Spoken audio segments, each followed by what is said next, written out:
ரோகிணி இப்படி பயந்தாங்கோழி மன வச்சா கூட வாழ்கிறத விட தனியாகவே வாழ்ந்துறது பெட்டர்ன்னு நினைக்கிறவங்க நம்ம வீடியோவை லைக் பண்ணிவிட்டு நம்ம சேனல் இன்னும் சப்ஸ்கிரைப் பண்ணாதவங்க சப்ஸ்கிரைப் பண்ணிக்கோங்க.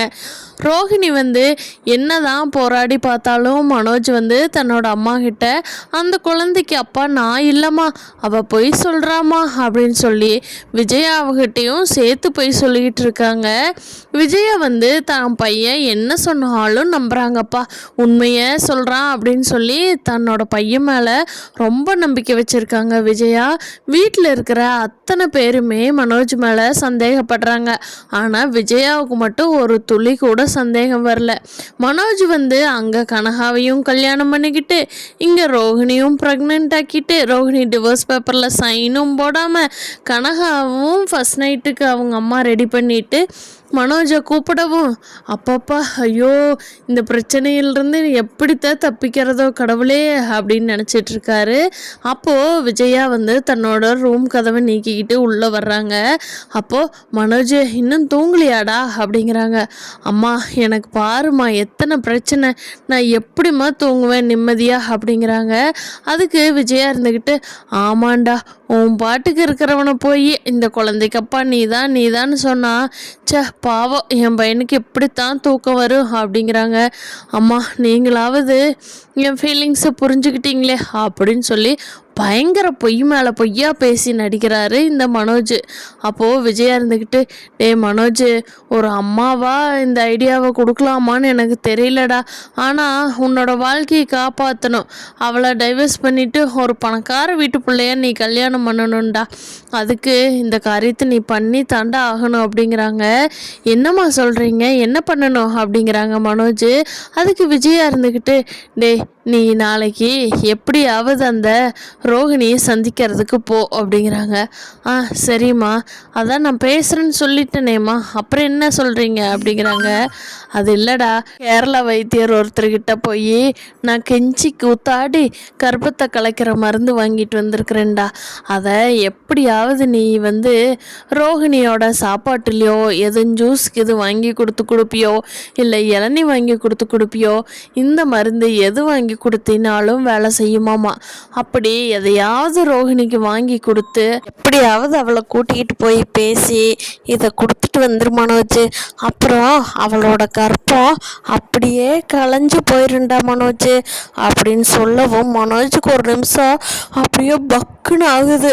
அப்போது விஜயா ஐயோ ஏன் மனோஜ் இப்படி ஒரு காரியத்தை பண்ணுறோன்னு யோசிக்கிறியா, கவலைப்படாத மனோஜ், நீ தான் அந்த குழந்தைக்கு அப்பா இல்லையே, அந்த குழந்தையோட அப்பா நீ தானே டைவர்ஸ் பண்ண மாட்டேங்கிறா, அந்த குழந்தை கலைஞ்சிருச்சுன்னா உனக்கு டிவோர்ஸ் பேப்பரில் கையெழுத்து போட்டு கொடுத்துருவாள்ல, நீ வசதியான வீட்டு பொண்ணை கல்யாணம் பண்ணிக்கலாம்டா அப்படிங்கிறாங்க மனோஜுக்கு. அப்போது அந்த கனகா வீட்டில் இருக்கிற வசதி அது எல்லாமே தான் மனோஜுக்கு கண் முன்னாடி போகுது. இங்கே ரோஹிணியோட குழந்தைய பற்றி அவர் எந்த யோசனையும் வரமாட்டேங்குது. விஜய் அப்படி சொல்லவும் ஷாக் ஆனவர் தான். ஆனால் கண்டிப்பாக ஒரு அப்பாவா ஒரு பாட்டியா இப்படி பண்ணக்கூடாது.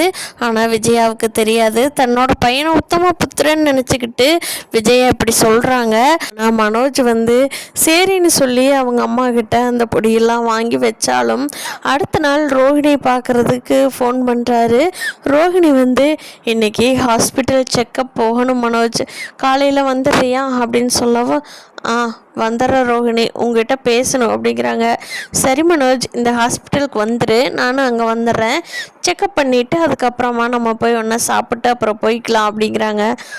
சரி ரோஹிணி நான் வந்துடுறேன் அப்படின்னு சொல்லிட்டு எந்த இதுவுமே பேசாமல் ஃபோனை வச்சிட்றாரு மனோஜ்.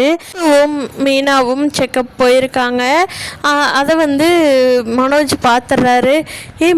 ரோஹிணி அங்கே பார், மீனாவும் முத்துவும் அங்கே தான் இருக்காங்க, அதனால் இங்கே வா, இந்த பக்கம் வா, அவங்க போகட்டும், வெளியில் பார்த்துட்டாங்கன்னு நினைக்கிறேன், அவங்க போகட்டும் அப்புறமா நம்ம பார்த்துக்கலாம் அப்படிங்கிறாங்க. என்ன மனோஜ் நீ போய் சொல்கிறது இல்லாமல் இந்த குழந்தைக்காக நானும் போய் சொல்லிட்டு இருக்க வேண்டியதாக இருக்குது. ஏன் மனோஜ் இப்படி பண்ணுற? எப்படா உங்கள் வீட்டில் சொல்லுவேன் அப்படிங்கிற? இரு ரோஹிணி, எங்கள் வீட்டில் சீக்கிரமாக சொல்லி ஒத்துக்கிறேன். எனக்கு கொஞ்சம் பிரச்சனையெல்லாம் இருக்குது, புரிஞ்சுக்கோ ஏன் ரோஹிணி அப்படின்னு சொல்கிறாரு. டேய், நீ மட்டும் சீக்கிரமாக சொல்லலை, நான் ஆன்ட்டிக்கிட்ட போய் இந்த ஹாஸ்பிட்டல் ரிப்போர்ட்டெல்லாம் எடுத்து காட்டிடுவேன் மனோஜை தான் என் கூட வந்திருக்கான்னு.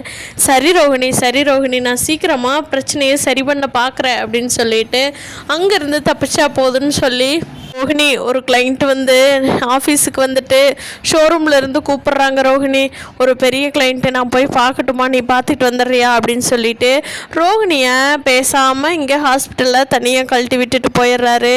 யாரும் பார்த்தாங்கன்னா பிரச்சனை ஆயிருங்கிற பயத்தில். நீ குழந்தைய எப்படி இருக்குன்னு பார்த்து முடிச்சிட்டோம், எனக்கு ஃபோன் பண்ணு ரோஹிணி, நான் உன்னை கூட்டிகிட்டு போயிடுறேன். போய் நம்ம ஏதாவது ரெஸ்டாரண்ட்டில் ஏதாவது சாப்பிட்டு போகலாம், சரியா, உனக்கு பிடிச்சதா சாப்பிட்டு போகலாம் அப்படின்னு சொல்கிறாரு.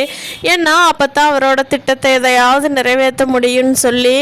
ஆனால் ஒரு அப்பாவா அந்த செயலை செய்வாரா, இல்லை அந்த மருந்து கொடுக்குறப்போ அவருக்கே மனசு மாறி இந்த பண்ணக்கூடாதுன்னு தெரிஞ்சிடுவாரா அப்படிங்கிறத இனி வரப்போகிற நாட்களில் பார்த்தா தான் என்னங்கிறது தெரியும்.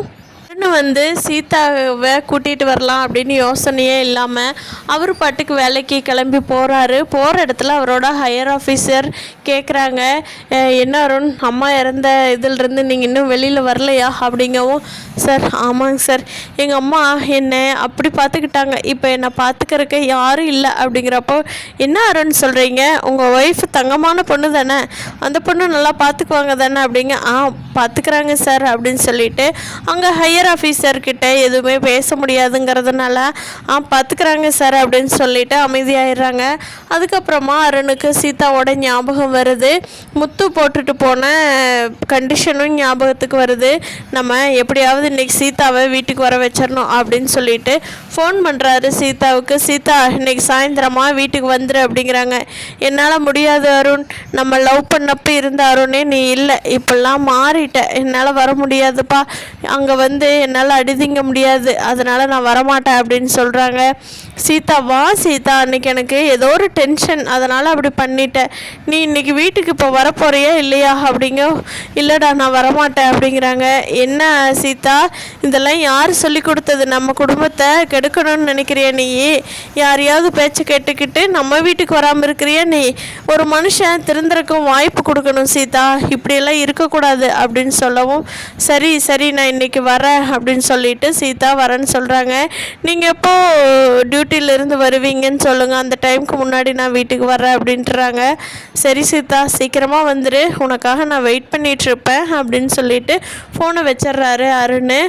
சீதா திருப்பியும் அருணோட போய் அங்கே வீட்டில் இருந்தாங்கன்னா அருணோட லைஃப் நல்லா இருக்குமா, இல்லை நம்ம மீனாவுக்கு ஆப்ரேஷன் பண்ணினதுக்கப்புறமா முத்து மீனாவுக்கு குழந்தை கிடைக்குமா? வேண்டான்னு சொல்கிற மனோஜுக்கு குழந்தை இருக்குது, ஆனால் வேணும்னு கடவுள்கிட்ட வேண்டிக்கிற முத்து மீனாவுக்கு இன்னும் குழந்தை கிடைக்க மாட்டேங்குது. இதுதான் விதிங்கிறதோ. அடுத்தடுத்து எபிசோடில் சுவாரஸ்யமாக என்ன நடக்க போகுதுங்கிறத பார்க்குறக்கு நம்ம சேனல் இன்னும் சப்ஸ்கிரைப் பண்ணாதவங்க சப்ஸ்கிரைப் பண்ணிக்கோங்க.